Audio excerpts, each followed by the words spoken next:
Welcome to Mortified, the Friendship Quest, a podcast where two long-distance friends bounce media recommendations, all in hopes the other will like it. I'm Aaron. And I'm going to tell you all about the story. And this week, we continue our unit on twisted fairy tales with 2011's Red Riding Hood. Before we get shoved into a torture elephant, remember you can help us on Mortified, the Legitimacy Quest by smashing that like and subscribe on YouTube, leaving us a review on iTunes, or just telling a friend about the show. It's a good show. It might be the podcast of all time. People are saying this. I would certainly say so. People are definitely saying this, and we're saying it to each other. We don't actually have to demonstrate that we're the best podcast of all time. We just have to assert that it's true, and just kind of continue to remind each other about all the times that we've done great podcast things. And that's just how you make a narrative happen, is my understanding. So we are the greatest podcast in the world, and also our tragic backstories are the reason that we are the best podcasts in the world, and we will explain them to you in great detail. We will stop the podcast to pull you aside to tell you about our dead wives. Right. And sisters. Leyla, I never thought I'd say this, but I miss Twilight. Don't drag a diva fucking down like this. You should miss Twilight. Twilight is peak 2008 culture. And Catherine Hardwicke was commissioned by studio executives to try to make it happen again after she was no longer on the Twilight films. She only did the first one. And I don't think this had the juice. No, and I think that'll be something we talk about as we get into this movie. But yes, this is the 2011 Amanda Seyfried. I think actually Leo DiCaprio was a producer on this. He was like an EP or something. But yeah, very clearly trying to catch on to the Twilight oeuvre by getting the director of Twilight to direct this. And yeah, it is not... You know, people love to clown on Twilight. You know, we ourselves have made fun of Twilight to some degree on this podcast. Twilight's got something that this program certainly does not have. Yeah, the male actors are charming, or at least are. You know what? I'll say this because I can't call what Robert Pattinson is doing in those movies charming. They are doing the best with what they're given. I am not sure that the actor playing Peter is doing the best with what he is given. The other one won me over by the end a little bit. Henry Laser. Yeah, a little bit. Not like, I wasn't like in it, but I was like, oh, okay, you are doing the best with what you are given in the back half of this film. Yeah. The writer of this movie is David Leslie Johnson McGoldrick. Incredibly long name. But he's known for movies such as Wrath of the Titans, The Conjuring 2, The Conjuring the Devil Made Me Do It, The Conjuring Last Rites, and the two Aquaman movies. To which I will say, this guy, this guy's gotten really, really lucky. And I don't know how he's able to continue to work in Hollywood with the quality of his dialogue. If this is if he's doing the dialogue, if he's doing the writing on that man, I don't know what he's doing, but he's not good at it. I think at some point in a production, you don't ask yourself who will do it well. You ask yourself who will get it done. And he might be the guy who gets it done. That's true. A very, I work in the games industry inside of you there, Leyla. Well, we'll see at this rate. If anyone would like to hire my good friend Leyla, they are an incredible producer. As you can see, they're an incredible media analyst. They can do anything that you task them for. Please give them a high salary and health insurance. That would be sick, actually, if my friend was insured. And I'm cute to boot. Leyla, do you want to try to summarize this movie in 5 sentences or less? Let's Just King things. Okay, I'm locking in. This movie is a twisted retelling of Little Red Riding Hood, parentheses, sort of, and parentheses, period. Amanda Seyfried. Her name is not Vivian. It's not Victoria. What the fuck is her name? It's Valerie. Valerie. Right, because I started singing Amy Winehouse in the middle of the movie. Won't you come over, Valerie? Okay, never mind. Amanda Seyfried stars as Valerie, and she is at the center of a werewolf mystery, and we are supposed to care about 1,000 other characters that may or may not die as a result of the werewolf mystery period. She is in the middle of a love triangle between Peter, the goth woodsman, and Henry, the guy she is betrothed to, who is rich, because this movie is trying to replicate what Twilight had in a big way. Gary Oldman is there, playing a battle priest who is supposedly going to kill the wolf, the village tries a lot of shit to kill the wolf, and none of it works, mostly because the wolf is Valerie's dad, parentheses, played by Billy Burke, second parentheses, Charlie Swan, end parentheses, period. One more sentence. There was a sick brass elephant that was used for torture. I don't know that was a successful summary of the plot, but it does accurately describe what happened in the movie. Hey, Aaron, why don't you tell me what in that story was important? Because it was a whole lot of circles for nothing. We could talk about there were, Valerie has nightmares. We think the wolf might be the grandma. We think the wolf might be Peter. We think the wolf might be anybody but Dad, because Dad isn't even on screen for the back half of the fucking movie. But it was nothing. It was just nothing. It was just an hour and 40 minutes that felt like 3.5 hours of nothing. And none of that was important. The important part was that Valerie, her dad was the wolf. And that's it. Who gives a shit? Peter becomes a wolf also because he gets bit by human Charlie Swan and has human teeth marks on his arm that we're supposed to take seriously. Yeah, the movie really drags in the last, 40 minutes. It's a nightmare. Of the hour and 40, it drags for an hour and 20. I liked the party scene. There's a party scene at some point. And that's what I'm talking about. Okay, yeah. Okay. That's the break. Yeah, this movie, I think it is trying something interesting, which is doing the werewolf game, kind of, being like, hey, you have to, one of you could be this mysterious werewolf in this village, and we have to find out who. Unfortunately, it is doing these, misdirects just all over the place, that when we do get the mystery reveal that it's her dad, it feels so hollow and goofy that you just kind of have to throw your heads up in the air. Because you're right, this movie wants you to care so much about so many different things, and it does so by, as we alluded to earlier in the episode, telling you. I am typically, skeptical of writing rules, right? When I hear somebody talk about show don't tell, right?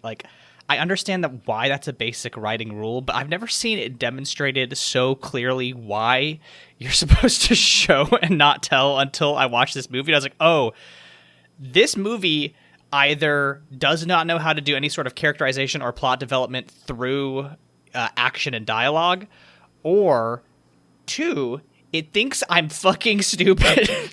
Worse, it thinks teenage girls are stupid. Yeah, it has a lot of contempt for its audience. In some ways because it is trying to do the Twilight thing and not really recognizing why that works.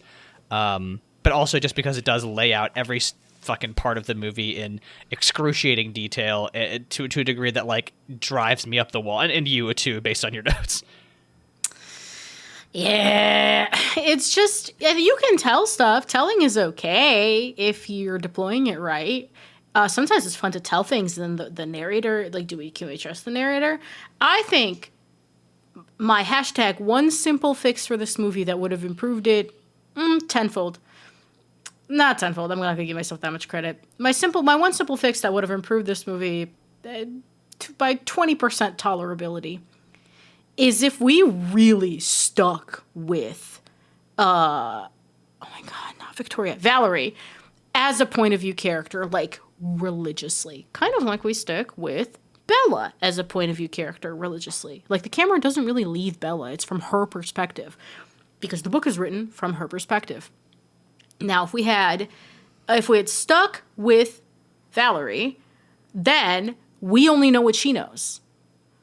But we just like roamed around to Peter making an alliance with Henry, and then sometimes we would go hang out with Grandma for a minute, or sometimes we'd go check in on Mom for a minute. Like, no, stick with Valerie so that we don't know anything. And then the reveal is more fun, because what you're supposed to do in a mystery is you're supposed to give your audience clues so that if they put it together, they feel smart. You know, and they're like, oh, or maybe it is a twist, but then on the rewatch, all the clues are there, right? I will not be rewatching this movie to find out if all the clues are there. And I just felt like this was one of those 2010s things where the people who wrote this movie were like, yeah, we got one over on those girls. We got one over on them. And I was like, but that's so fun. I did like to see Billy Burke fighting. That was fun. Yeah, his fight scene was actually one of the most exciting in the entire movie.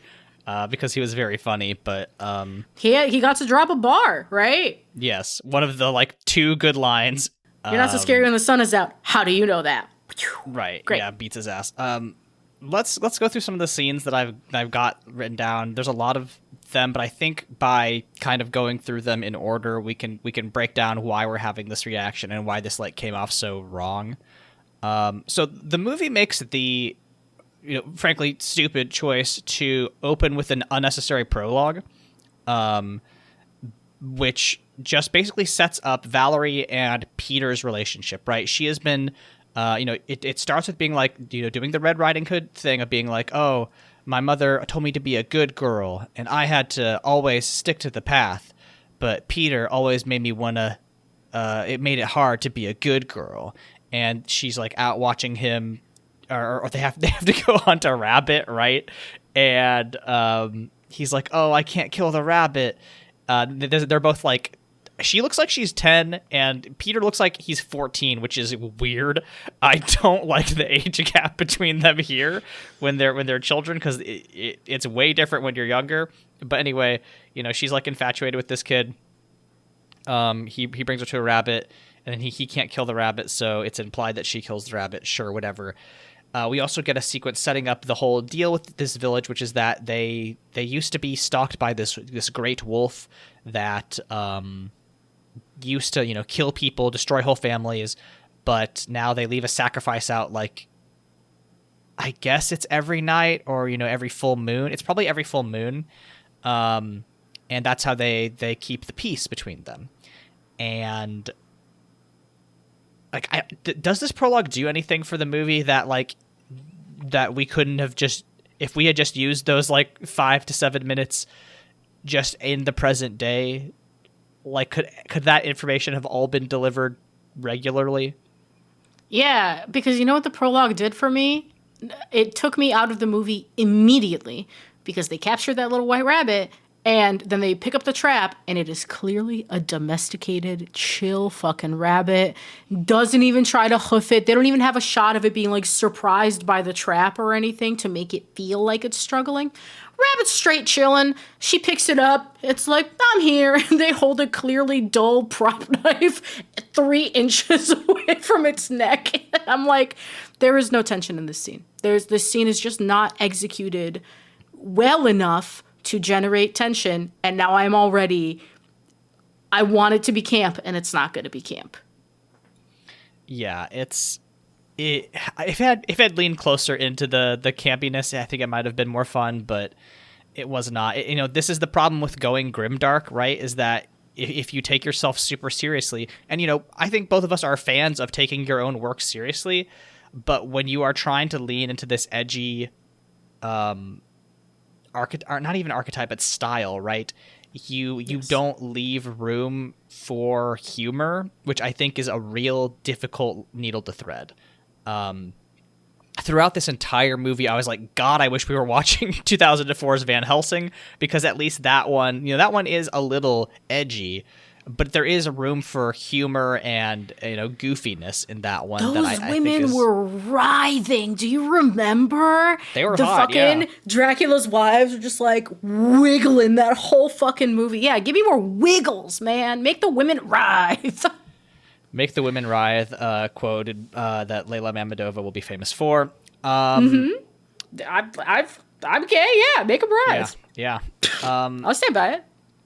One thing that this is just a personal issue, but also we get a shot of the village from overhead, and I was like, oh, so they're like a forest village, right? They make their trade by cutting down trees at the edge of this German forest. At no point in time are we led to believe that they have any sort of farming. They have animals, they have chickens, and I'm like, okay, chickens, you can keep chickens in your backyard, sure. What are these fuckers eating? They eating squirrels all day? What are their poops like? I bet they're rancid. That's why the wolf wants to murder them all. They're fucking shitting no fiber, just raw meat in his forest. Shitting ropes. Yeah. Anyway, please put farming in your world if you're gonna do this. The fields thing came up in Aaron's notes, I think, 3 or 4 times. It bugged me. This is obviously a stupid nitpick. I know it's me being like, you need a food supply in your medieval village, and because you're pre-Columbian exchange, you don't have potatoes, so it's even harder for you to make grain. But I guess we're doing Age of Empire shit, where I guess we're just trading your wood for wheat. But it's fine. I know it's me being unreasonable. Yeah, I mean, you did write a whole game about it, so. Mm-hmm. Your whole city needs a food supply. AaronSXL.itch.io. Exactly. Always be plugging. ABP. So yeah, that's how the prologue starts. It sets up the world. That the main thing that it conveys is like there was a wolf that's haunting everyone, and also Valerie is into Peter. Sure, whatever. Immediately, a piece of information. Once we jump 10 years forward, and she's doing the same thing, and she's like creeping up on Peter now that he's like a 24-year-old out cutting logs or whatever, and she's like, oh, I want to see a different kind of log, if you know what I mean. And they go to almost fuck nasty in the forest, but then they are told that Lucy has been found killed by the wolf, and this is a problem. Because Lucy is Valerie's sister, who we learned about through this line of dialogue. Yeah, which, our listeners also learned about her through this. So you know how we felt. Yeah, it's like, oh, there's a character that I'm supposed to have an emotional attachment to, and she's gone. That sucks. And I mean, Amanda Seyfried does her absolute darndest to mourn over this character. This entire movie. Right. Yeah. She's acting her heart out. But there's nothing here, right? It's the audience doesn't care about this person. We're told we're supposed to care about this person because they're siblings. And oh my God, the shit that happens. The problem with Lucy is that she's plot critical, right? There's a relationship between Lucy and Henry. It's Henry Lazar. I'm not going to not call him Henry Laser because that's at least a funny thing to say in this really nothing movie. But yeah, she's in love with Henry Laser, Laser Henry. And she was out presumably looking for him to go mac on him or whatever. Henry Laser is promised to Valerie. So she has a crush on him, which apparently Val is very hurt by because she and Lucy apparently used to share everything together, even though Lucy didn't even show up in the fucking prologue. So it's like, all right, y'all have an established relationship that you're telling us through dialogue. Again, I want to be here for you. I want to be invested in the story, but I don't know what your relationship was like because the first scene you were in, one of you was a corpse. So it's like, okay, we're already hitting so many narrative hurdles. Great day rate for that. The actress who played Lucy. I think she was in 5 shots.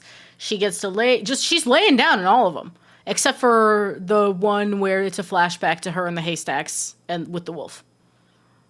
That she's standing in that one. That's it. Mm-hmm. Mm-hmm. One day on set, baby, crushed it. Day rate for 3 hours of work. Yeah, and you got to hang out with Amanda Seyfried, so little bonus. You got to meet some famous people. Good deal. It's awesome. She seems delightful, Miss Seyfried. Yeah, it's a nothing burger. The there's no chemistry between her and Peter. I think because you did put in your notes that she did not like him IRL. Yes, that's actually extremely funny. So from Wikipedia, I think it's the director, Catherine Hardwicke, has to persuade Amanda Seyfried to work with the actor who played Peter, Shiloh Fernandez, because apparently Seyfried had met him at a party like previously. It got like bad vibes. So the director had to be like, listen, yeah, he said that shitty thing one time or whatever. I didn't get the details, but it's very funny. And yeah, we can tell it doesn't seem like they like each other that much, even during the horny scenes. Yeah. And he's not very good. The performance is not very good.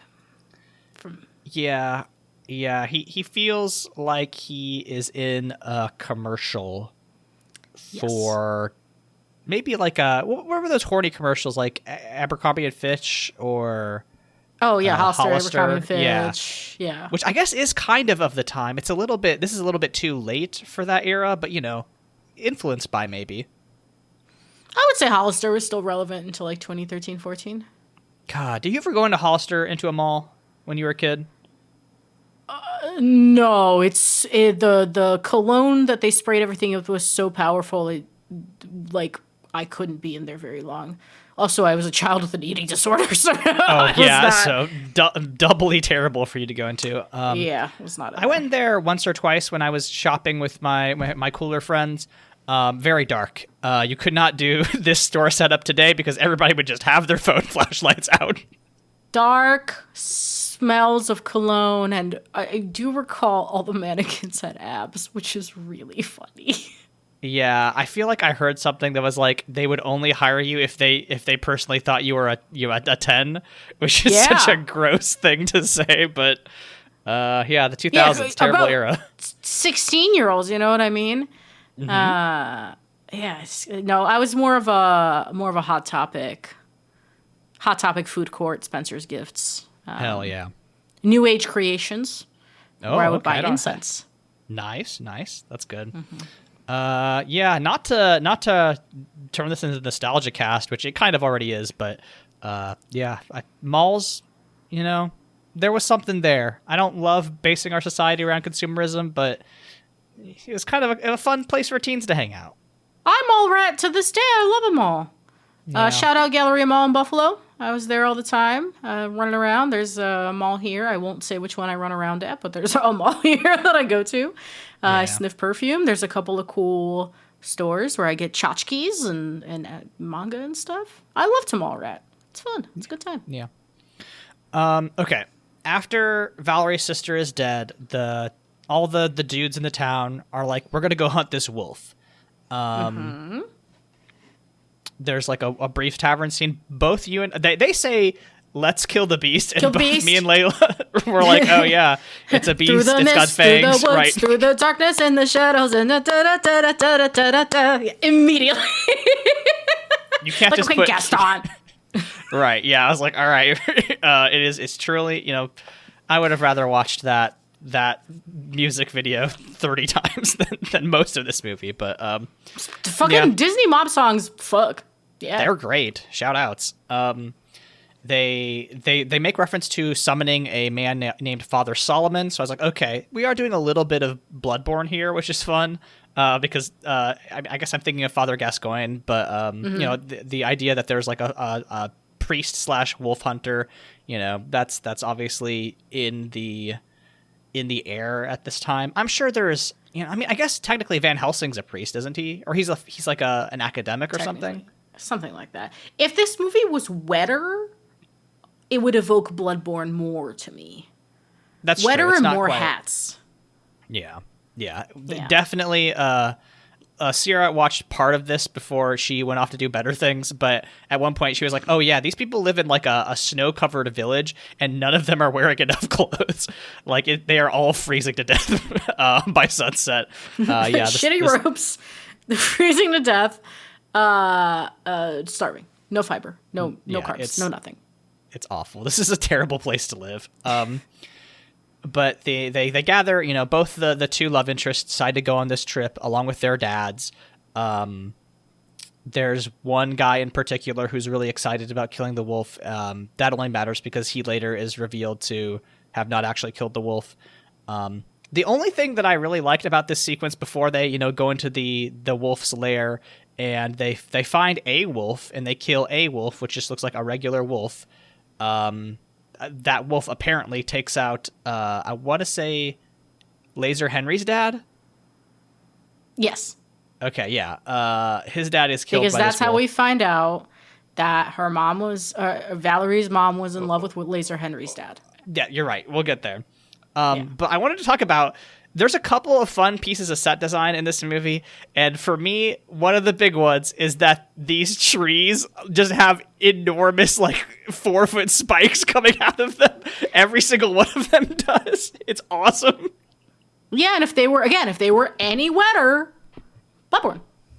Right, they should be dripping viscera or, some sort of dark sap. That would be awesome. But yeah, I was, in this movie that I didn't have a whole lot to latch onto, I was very grateful for the big thorn trees. They were sick as hell. Before they go to kill the wolf, though, they pull over to be like, hey, Bella Swan's dad, meet your mom. Mm-hmm. And you highlighted the thing where they have this conversation and he's like, oh, the wolf won't eat me, I'm all gristle, which is very, it's cute, it's fun. But why did they have to go out of their way to be like, hey, just guess what? Grandma's in this one. You remember Triple G from the 2005 classic Hoodwinked? She's here again. I wish she was Triple G. I wish it would just cut away to her doing fucking triathlon, or she would appear falling out of the sky like Triple G did.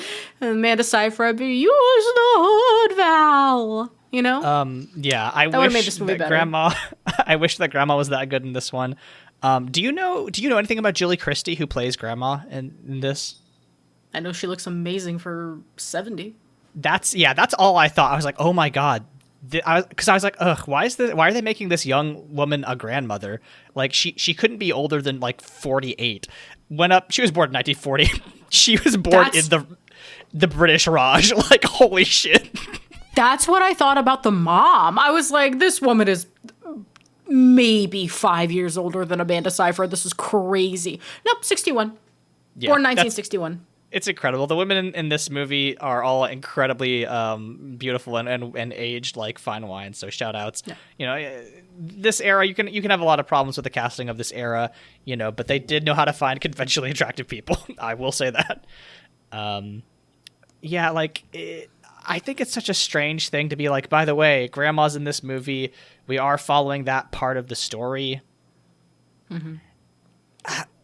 When we are thinking about these adaptations, the Grimm's fairy tale, it's a very clear morality, hey, listen to your parents, don't stray from the path, otherwise you'll be tempted by the things in life that seem sweet to you but can cause harm to your family and to yourself, right? That's the Little Red Cap. But I don't think the inclusion of the grandma character in this really does anything. There's at no point where this character really makes an impact on the plot, I feel. She is literally just there to give Amanda Seyfried bread and to kind of be a misdirect of oh, maybe she's the wolf, a couple of times. Mm-hmm. I don't hate that she's there just because there's already so many characters. But here's how I'm starting to think about movies with large casts. If you have a really big cast in your movie, you have to put in a lot of work in terms of grouping them visually somehow. So Amanda Seyfried has her red cloak that she wears around all the time. She's the only woman wearing layers and the only one who's going to survive the winter. The only other person wearing red is Peter. He has a red scarf that he wears. That's kind of to connect him visually to her. fuck it, put the whole family in red. Don't give Peter the red scarf. Maybe grandma wears a red ribbon or like some shade of crimson. Maybe dad is like, connect the family visually then. And then you could say, okay, here's the woodcutter's family, and that's Valerie's family. And then you can be like, okay, here's the lasers are all neon pink. I wish. Right?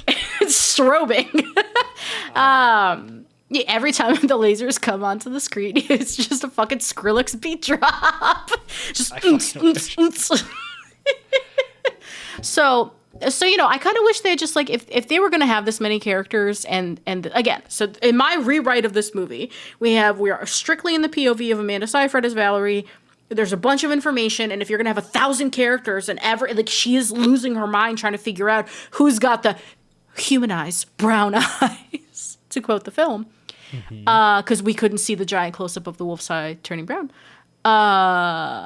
Then maybe there's like more visual grouping and everybody who comes with the, what's this, Gary Oldman is in purple or something. Yeah, I mean, you make the point in your notes that Father Solomon is the one in purple, and like that's appropriate for his level of like wealth in this society.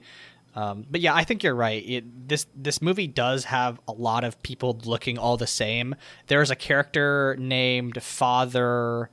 There's a different priest, Father August, who has no impact on the plot whatsoever. But I kept getting him confused with Billy Burke because I was just like, this is a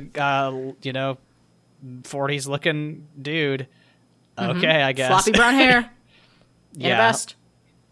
Something to visually, distinguish each character would have been really helpful. Yeah, give us like 3 or 4 clans, stick them all in like similar silhouettes or similar colors so that we can differentiate between the clans, give each clan a motivation, and then it's easier to sort through all the people we are supposedly going to care about. Yeah, that would be helpful. So what happens next? I want to... Again, I feel like I zoomed in on such weird scenes in this movie because this whole thing was so disjointed that like I could start seeing the seams and I want to like dig my fingernails into them and pull them apart and like look at them more closely because they're so easy to just pick apart. But there's this bit where, Valerie is having this conflict, right? She is betrothed to Laser Henry, but she's in love with Peter. But she like feels bad because Laser Henry is like a nice guy. He gave her a bracelet. He's a blacksmith. His family's blacksmiths, so they make a lot of money. At one point when Peter went to like go give his condolences to Valerie, her mom chased him away, and she's like, "I know what a woodcutter makes." And it's like, well, yeah, like 9 out of 10 people in this town are woodcutters. I don't know why you're so mad about that, but whatever. Famously, you have no fields. Right. Again, nobody here's farmers, so fuck off. But like, Valerie goes to comfort Mr. Laser, and like the scene is so strange because he's like, get away. I don't want you to see me like this. And Valerie just like leaves. Mm-hmm. The scene is like maybe 30 seconds long. Mr. What's the actor who plays Laser Henry? Max Irons. I think his performance is pretty bad. He seems like he's a very conventionally attractive young man. I think he plays the eye candy role fine, but his line, he's given bad lines and delivers them kind of flatly. But he's like, I was afraid. I hid from the wolf. I didn't do anything. I should have saved him. Just leave. I don't want you to see me like this. And so a thing that I learned when I was in more like novel writing circles, the lit agent Dongwon Song was doing a thing, and I got some advice from them. And basically they said like a scene should have a winner. And specifically called out a scene in The Silence of the Lambs where the psychologist meets Hannibal Lecter for the first time, and like he wins that scene. I think I've never seen it, but like because their characters, they have this dialogue, they have a clash, like each character wants something from the other, or there is like a narrative conflict, and then one of them comes out on top, one of them achieves a point, one of them moves the story forward because they through their dialogue, through their own desire or their wit or whatever.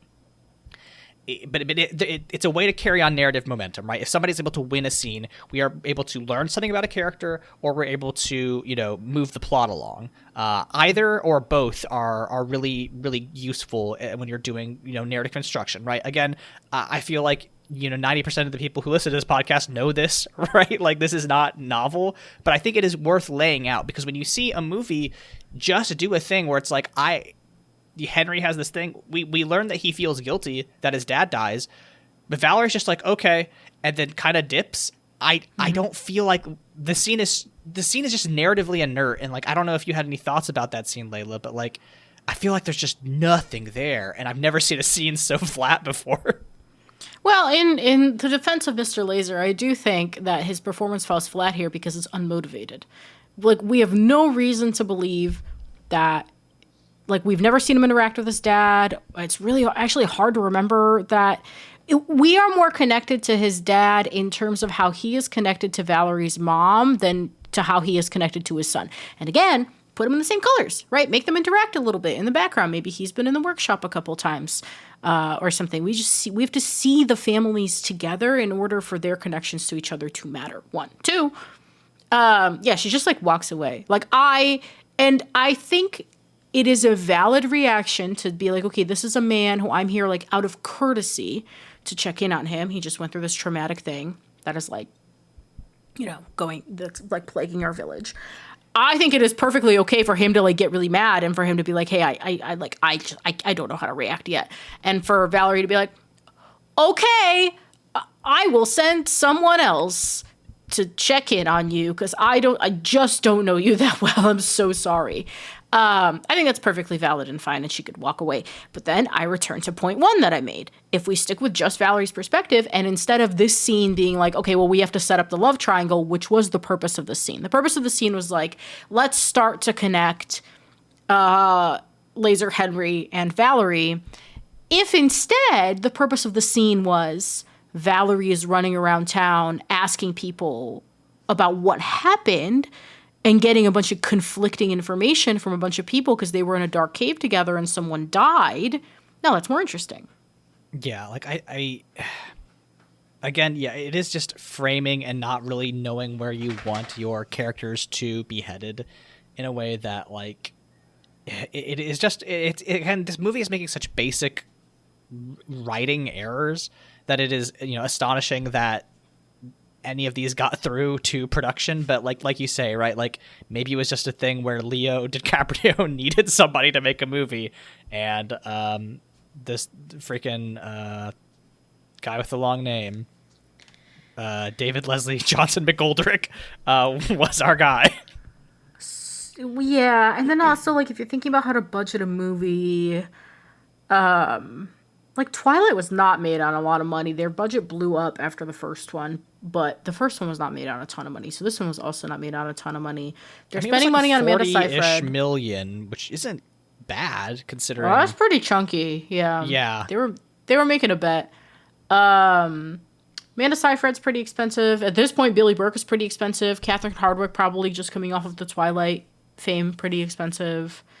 I thought the for what this movie was, the lighting and the cinematography looked pretty good. Like they didn't cheapskate out on lighting and cinematography. Movie sounded fine. Like, and I think at some point they just go, okay, can we just get cute boys? It doesn't seem like girls care about the personality because the personalities of Peta and Gail and Jacob and Edward are not great.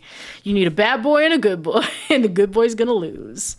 Mm-hmm. Right. Yeah, sure. Except, I guess Peta's the good boy. Right, so it's fine.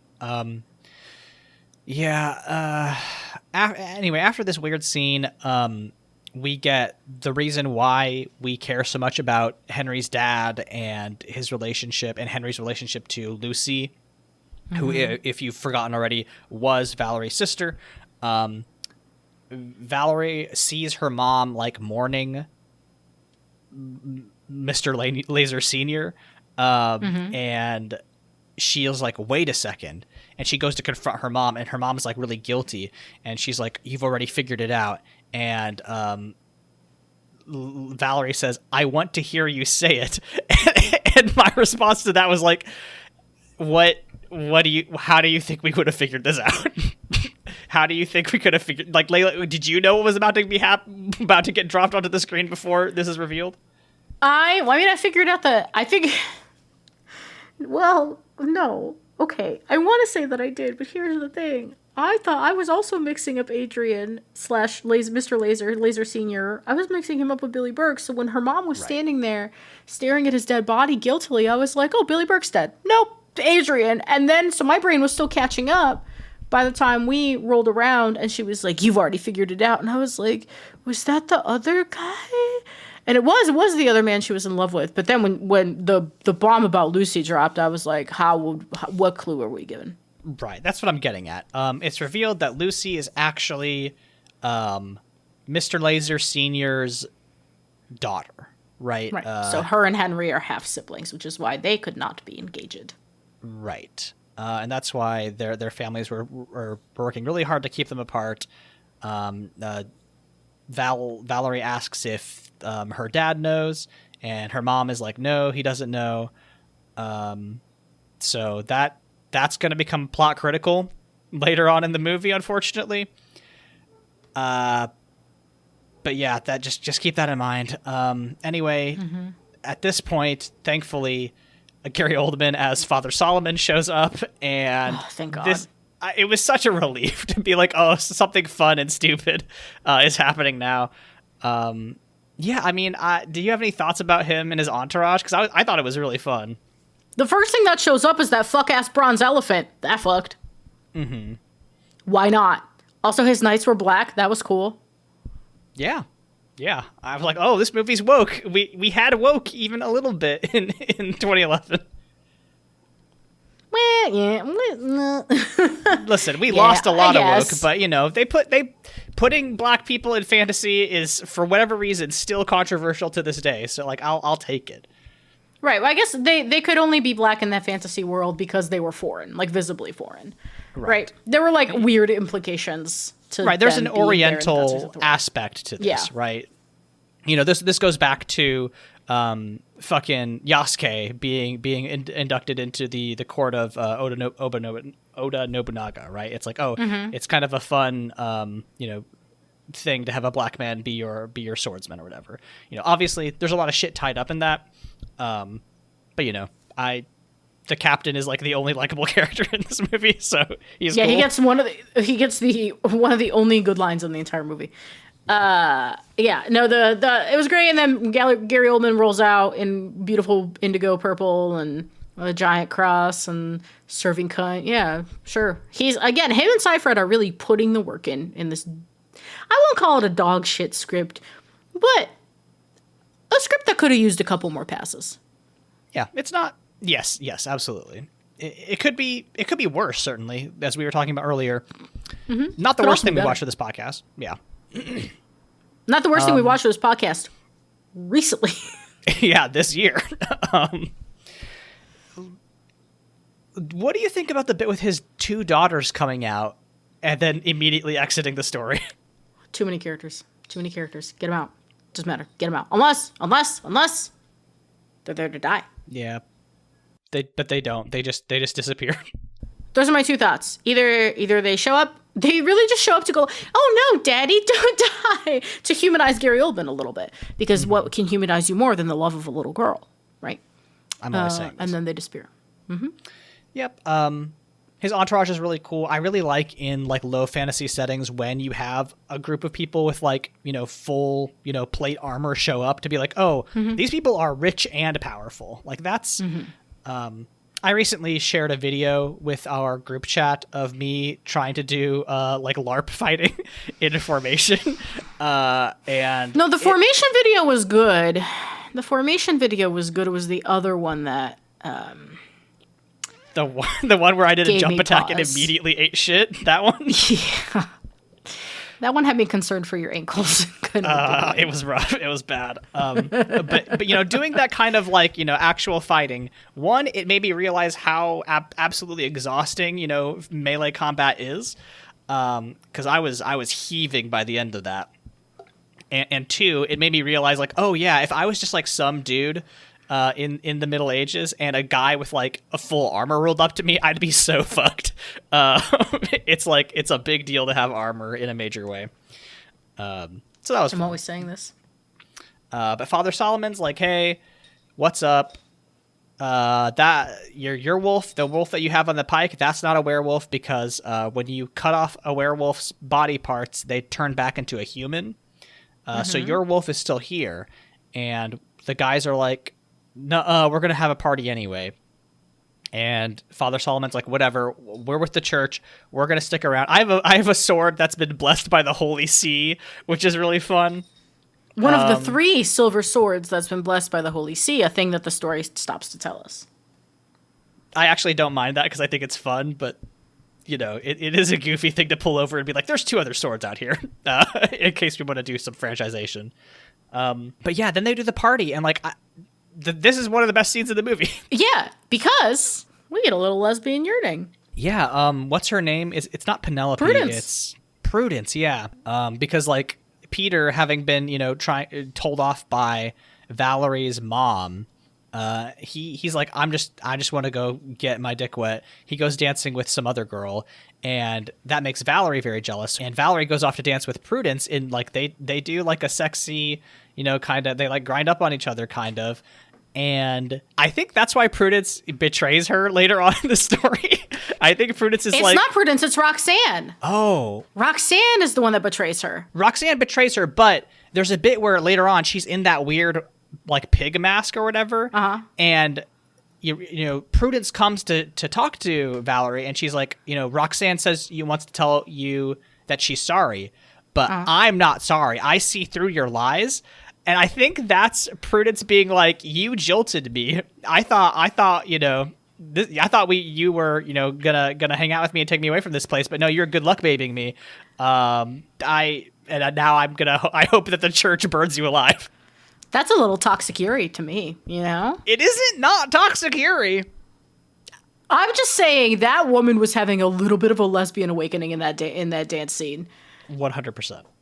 Like she was not paying attention to any of the men around her. She was either locked in on Amanda Seyfried, or she looked completely lost, like she was reckoning with something inside herself. And then later there's a trial scene where Amanda Seyfried's on trial, and it's like I was gonna call him Father Gascon, not his name.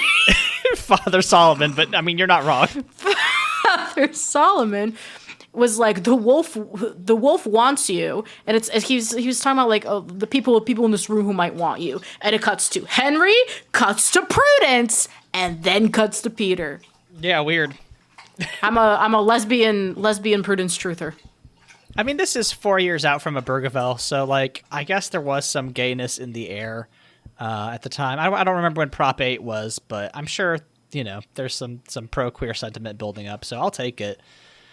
Yeah, I mean, I just really like this celebration scene. Like, there's Leyla, you gotta play Pentiment one of these days. I do. But there's a really fun, like, you know, medieval celebration party in Pentiment too, and it just made me think about how like this is like having parties is just a thing we've been doing for like literally millennia. It's basically as soon as we've been able to ferment grain, right, or fruit or whatever. We are social creatures. Yeah, and it's like I don't know, maybe it's just silly of me to have this revelation about the like enduring human need for connection and frivolity and like a little bit of horniness to hang out and party together. But it just made me think about like I want to read a book on like the history of parties, because I really like the scene. Like there's like 4 different musicians here. Like everybody's got their own instrument. They can't have farmers, but they have musicians. I mean, people pass down playing like music and you know, folk. You don't need to be that skilled to be like a folk player, and just to like bang out, you know, being like that rat Henry banging out some tunes, or what was that rat's name? Neil banging out some tunes. You know, you can bang out some tunes and not be like classically trained or whatever. You can pick up chords and shit. So yeah, that didn't bother me at all. I did like the horn. Having horns is crazy. Where you getting? Oh, I guess you have a blacksmith in town. I guess you do have metal, so you could maybe make a horn. I love that the blacksmith is like 99% of his day is like sharpening axes, and then like once every 5 years somebody's like, I need a trumpet. Once every 5 years, it's axe, and then once every 5 years, trumpet, blah. Blah. Trumpet blah lives, posts that live rent free in my head. As they should. It's good. How'd you feel about the cuck scene? Sure, whatever. It's Peter and Amanda Seyfried go to fuck in what is apparently the granary, which actually set me into hysterics. Yeah, that's the more interesting part, is that there is a granary. Apparently they have a granary. I guess they are just, spending a gajillion dollars on, importing grain up here. 2, they left it unguarded for, unwed young 20-somethings to blast rope. Like, don't do that. That's where all your food is. Mm-hmm. Anyway, fucking Laser Henry shows up and he like sees them like about to get to Raw Dog, and he just like kind of watches for a while until Peter gets pulled away for a stupid reason. Do we remember what this? It doesn't matter. It doesn't matter what the stupid reason is. It doesn't matter. He got cucked. Nothing matters. They barely. Yeah, okay. I'm sorry. They're engaged. They barely know each other. Who gives a fuck? Sure. I think it's a weird thing to put like light cucking in this movie that's ostensibly for teens. It wasn't that uncommon. I mean, like there was a whole. If you missed Twilight that much, I can't believe you don't remember all the cucking that happened in the last couple movies. Where Bella was cold and she had to cuddle with Jacob with Edward in the tent. That's true. If you're a teen girl, write in and talk about how much you love cucking, I guess. I just thought that was a thing that was mostly for, like, Republican men. No, teens in the 2008s, man. Shout outs. So we made reference to Roxanne, who is, I guess, Valerie's best friend. Mm-hmm. Her brother is Claude, who is nebulously has some sort of nebulous mental disability, right? I mean, everyone who has a mental, quote unquote, mental disability in these movies of this time are presumably autistic. Yeah. Anyway, for whatever reason, they put him in the torture elephant. Why did they do that? Because he was overstimulated and having a freak out and couldn't speak. And so Father, not Gascon, Solomon was like, he's communing with the devil. See how he can't speak? And so they put him in the elephant to broil. Yeah, okay, yeah. It was that. The motivation is very stupid, but I do like that they have an elephant that's like, one, they're like, the Romans invented this, which is like, yeah, sure, buddy. Maybe. The Romans did love torturing people. But basically, yeah, they put you in an elephant and they lock you in it, and the elephant is hollow, and then they put a fire under the elephant and it like burns you really bad. So they did cook Claude, like that is how he dies. Yeah, it kills him. But like that's Roxanne comes to negotiate for his release. There's a bit where she offers to sleep with Father Solomon, and he's like, "Your ass is not fat enough for this bribe," which I think is weird. And then she's like, "Okay, well I know that." Oh Christ. We forgot that Valerie can talk to the wolf. Oh, yeah, I guess that's important, huh? Valerie can talk to the wolf. It, like, telepathies at her, and she can understand it, but to everybody else, it sounds like growling. Yeah, but that's why Roxanne is able to betray Valerie. She's like, hey, I know the name of a witch. She turns over Valerie. Valerie is captured. And basically the rest of the movie from here is just a blur to me because it's so fucking boring. Yeah, because this is where we get the trial scene. There's a trial, and there's like, who's the wolf? But it's like, no, you're not giving me enough clues to figure out who's the wolf. I thought it was Grandma pretty much the whole time. But Billy Burke was gone from the movie, so there was nothing to tell me that Billy Burke might have been the wolf. So it was a weird twist when he was the wolf. Yeah, the only thing we get is that he's an alcoholic. So he's like getting drunk at this party, and people are making fun of him.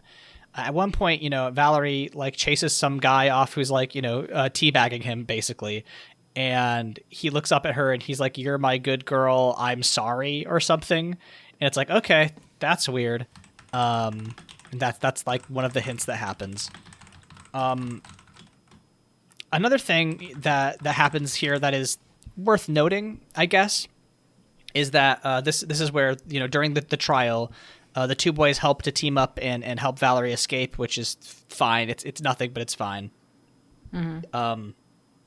But there's a bit where the wolf shows back up and bites Father Gascon at Father Lawrence? No. Father Solomon. Solomon? Jesus Christ. We can't both be forgetting Gary Oldman's name. I'm sorry, Gary Oldman. You deserve so much better than this movie. Tearing his arm off. By the way, his nails are painted silver. He has like sharp silver fingernails, which is cool.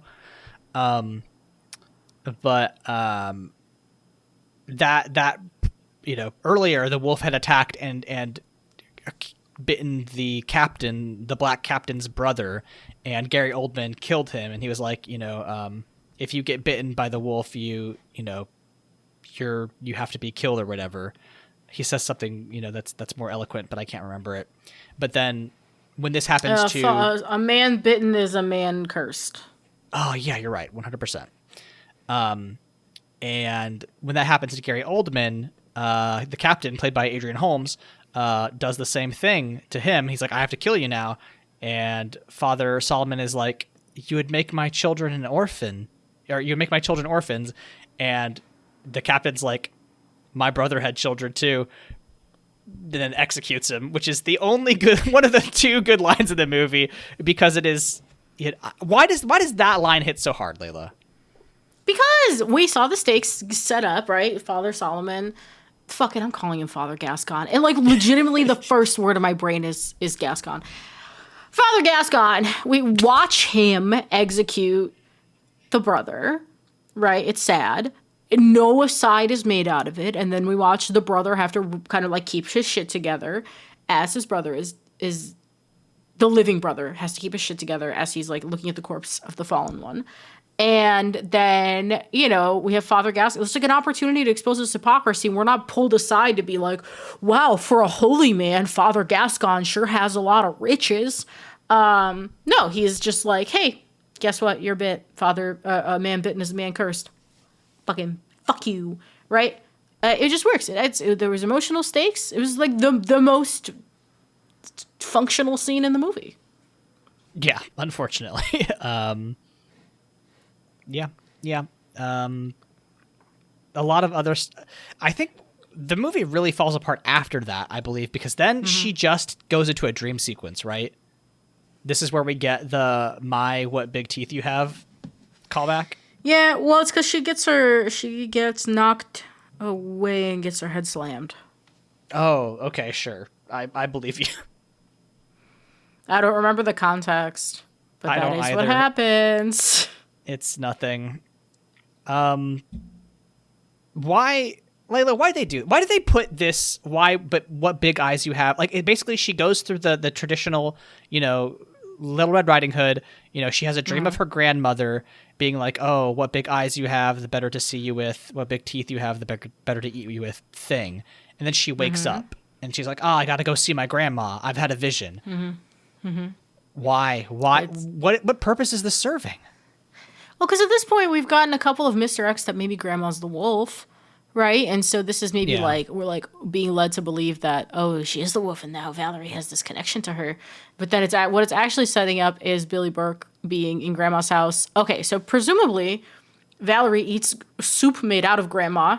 But also, you know what's never explained, Aaron? Fucking, I'm about to turn on my fucking CinemaSins brain really quick. Oh, boy. How is Billy Burke changing his voice to sound like Grandma? The wolf has a different voice than him, I think. Yeah, but like manlier. But he sounds like Grandma when she comes in. Yeah, maybe, I don't know. Maybe you just get really good at imitating your mom. Can you do a good impression of your mom? I don't have to. I sound like her. Well, there you go. My grandma gets us confused on the phone all the time. So maybe it's just that. You know what? You're right. It's goofy. It's dumb. It doesn't make sense. This sequence doesn't need to be in this movie. No. But it is the reason that we are able to get the final confrontation. We get a bunch of convoluted nonsense where he's like, okay, so the reason why I'm the wolf is I thought I was going to give this gift to your sister, question mark, question mark, question mark. But then because she couldn't understand me in my wolf form, I realized that she wasn't true to my bloodline, so I killed her. And then I scratched your mom to show her the punishment of a cucked man. And... But now I want you to come with me to the city where we can be werewolves together. Oh. And then...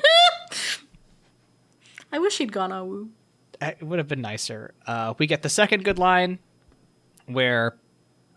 so previously it was established that wolves cannot hunt at in the sunlight. So Peter runs in and tries to stab... or use his axe to take off Billy Burke's head. And he's like, you're not so tough in the sunlight. And then Billy Burke, just one-armed, grabs his axe. And he's like, you wouldn't know that, would you? Which I think is really fun.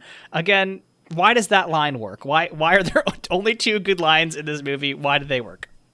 Because he just demonstrates... He grabs the axe. He stops the axe one-handed first. He goes, how would you know? And it's fun. It's funny. He's charming. And it's, it's not like fucking Bella Swan standing in the field going, you're impossibly fast and strong. Right. Right. Like, we're not being told. We get to see it. And we've seen him rip some bitches apart in this movie. Yeah. It's been cool. And yeah, he very nearly kills Peter, but Amanda Seyfried it's really dumb. He's about to go, cave Peter's skull in, and then Valerie's like, Papa, I have something for you. And he turns around and walks up to her really slow, and she's holding the basket, and she pulls the basket open, and then it's the Inquisitor's silvered fingernails in there, like his hand and his fingernails, and she stabs him with it, and that's what kills him. And that's how he dies. And he also bit Peter just now, so Peter becomes a wolf. So they have to deal with that, and then they live happily ever after, which is great, I guess. I liked the hand thing, the cut off hand thing, until we saw the shot of her just like digging the already cut off hand out of the snow. I wanted to see her saw it off herself. Yeah, come on. You know what I mean? I think that would have been metal if she was just like, okay, yeah, silver tip fingers, fuck you. I did also the silver tip because they were claw. They weren't like claws like Wolverine claws. They were claws like I would wear, like stick on nails claws. And I thought that was fun. I thought that was cunty of Gary Oldman to do. A lot of fun seeds, just not a lot of fun sprouts. Maybe because the town doesn't have a field. Yeah. Listen. You gotta include a food supply in your game, folks. In your fantasy world, it's really, really important. In the grand scheme of this project, as we are looking into grimdark fairy tales of the early 2010s, what can we gain from this? Having watched this, was this like a fully futile exercise, or are there insights we can take from having watched this movie? I think there are two options here. Based on what we know now and what we've seen so far, I wouldn't say this was a futile exercise, but I wouldn't say it necessarily stretched us, Like, I don't know if we've done anything but put some reps in here. Like, like there's nothing new for us to chew on, just kind of putting our reps in. However, here's what we don't know. We don't know what the next two movies are going to be like, so maybe this is laying some fertile groundwork for some fucking killer analysis on the last two. I think that's a really optimistic way to look at this. Yeah, maybe Hansel and Gretel, fucking witch hunters, and featuring The guy with the featuring the guy with the app. And what's the other fucking one we're doing? We should watch more movies with the guy with the tower. The guy with the tower, yeah. I mean, he seems like he's pretty good at making movies. God, we're ruined. I mean, this one, this was tough. Oh God, this Snow White and the Huntsman is the next one, and that's with one of K-Stew! Oh, K-Stew's in that one. Okay, so again, this is like really a Twilight rehash, right? Because this one was the Twilight director, and it included a Twilight actor. The next one will include Kristen Stewart of all people. So yeah, right. I wonder if we are going to be able to use Red Riding Hood as a way to be like, okay, what are people trying to tap into? Are these cash grabs? Is there something at the heart of them that is more than just like, oh, we see a thing we want to try to replicate? This is less of an analysis of Twisted Fairy Tales, more of a rehash of Twilight and its legacy, which I'm fine with. Because now we're not just talking about Twilight itself, but like in the larger landscape of commercial media, what is it that the people behind these projects think is successful, and what are they trying to replicate, and do they understand what made the original thing so successful in the first place? I think that's maybe the lens. Yeah, absolutely. In that way, we didn't intend this when we did our Twilight season, but the project is building on itself, which I think is really useful as a way to look at this podcast as a way to make us better critics. We are, unintentionally using the works that have came before to build out our ability to look at works that we're taking on now, which I think is pretty neat, actually. Mm-hmm. So, I think that can also maybe help us build out our future schedule, because one of the things you and I talked about so this is not something we read for the show, this is something we read for funsies, but we read R.F. Kuang's we read a lot of R.F. Kuang, and she's putting out a lot of books, but Calabasas specifically. Authors like R.F. Kuang have this capability of absorbing a shit ton of baseline information and then regurgitating it in new and novel ways. And I think it might be useful for us as we try to build ourselves out as critics to build our schedule for the next couple of like clumps of episodes to being like, okay, where are our blind spots in media? What can we do to build up our library of references? What can we do to build up our library of things to draw upon for criticism? Yeah, I think that's a really productive way to go forward with this project. Unfortunately, it'll take another month for us to get there as we watch 2 more challenging texts. Listen, if one of these movies is a nothing burger enough, we might just do a double feature, right? That's true. We'll see. We'll see if Snow White and the Huntsman is a something burger. Here's the thing. I fear that one's going to have more to talk about because it's Kristen Stewart. And I fear Hansel and Gretel is going to be like, yeah, Jeremy Renner sure did shoot some crossbows. Yeah. But we'll burn that bridge when we get there. Leyla, when we are not sharpening our own silver-tipped fingernails to become the sharpest and most lycanthrope-proof critics we can imagine, where can we be found on the internet? You can find me at LEYLSES on Blue Sky and Tumblr. My recommendation of something for the week is I'm currently playing my friend's game, Video Hole Episode 2, and I'm not very far into it, but it is very charming. And the dialogue is really fun, and I really like it, and you should play it also. You can find me on Blue Sky at AAVoit, Tumblr at Monster Factory Fanfic, and youtube.com/@AAVoit, where I write about tabletop games. I don't think it'll be by the time this episode releases, but hopefully by the end of this month, which is May 2026, I'll have a new video out about Blades in the Dark and its economy, and why there's so many goddamn criminals in Blades in the Dark. So it'll been nice to actually get back into the video writing mindset. So that's exciting. Our theme song is Obsolete by Keshko from the album Filmmakers Reference Kit Volume 2. You can find more of their music at keshko.bandcamp.com. Leyla, how shall we close out this chapter of Little Red Riding Hood? Well, Aaron, I regret to say, I'm going to have to lock you up in the elephant. We'll see you all next time.